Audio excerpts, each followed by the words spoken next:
Good afternoon, everybody, and welcome back to Hybrid Now. Before we get started, just take a look at the rear end of this thing. It looks futuristic. Looks like one of those cars from some sci-fi movie or something. I don't know, it's pretty cool, I think.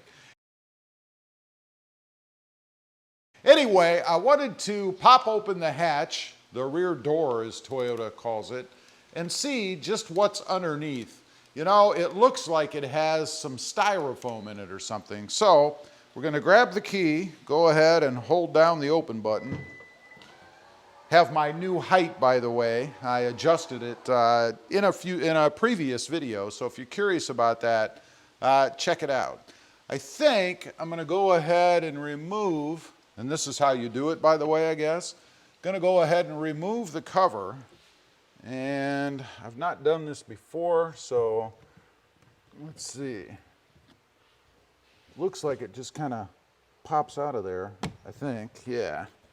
So you kind of have to pull it a little bit, and then it should come out, and it's supposed to fold, and it does, just like so. So I'm going to lay this somewhere safe to the side. Don't want to damage that, of course. And now I have one of these cargo net things in here, part of some option I'm sure I paid for. These things come off with this little push carabiner, I guess. So let's go ahead. A lot of work to get underneath your trunk, I guess, or hatch if you want to. And then I also have a mat that came with it. This should just scoot out of there, I think. Yeah, so let's set this thing aside.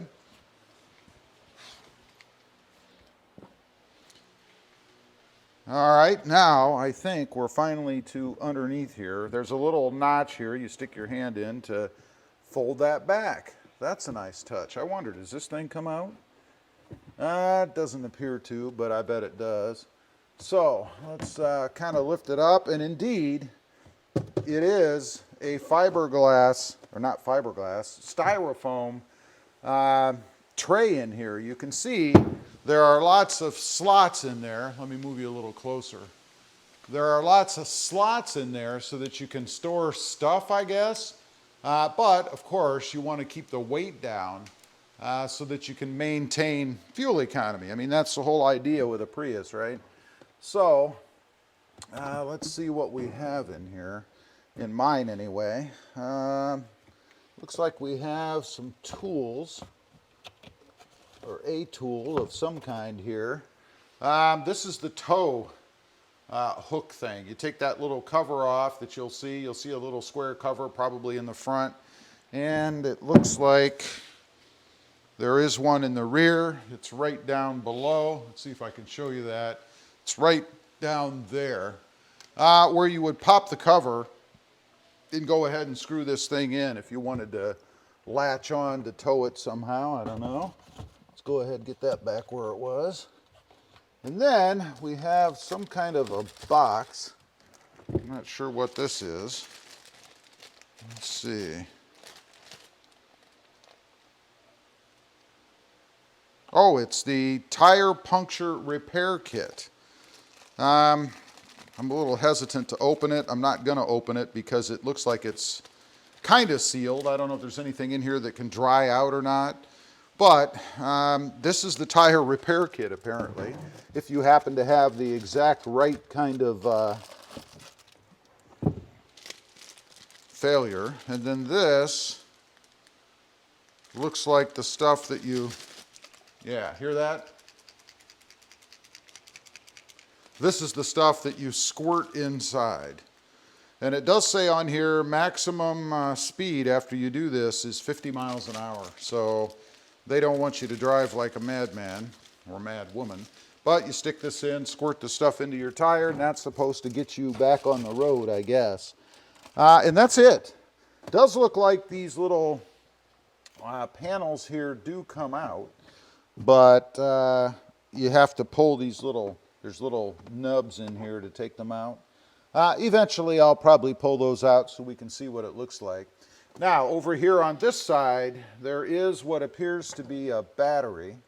It's covered. We'll look at that again in another video. And that's about it. So to reassemble everything, hopefully, you want to go ahead and put your cover back down. And the trunk, it really isn't too bad. The seats do go down.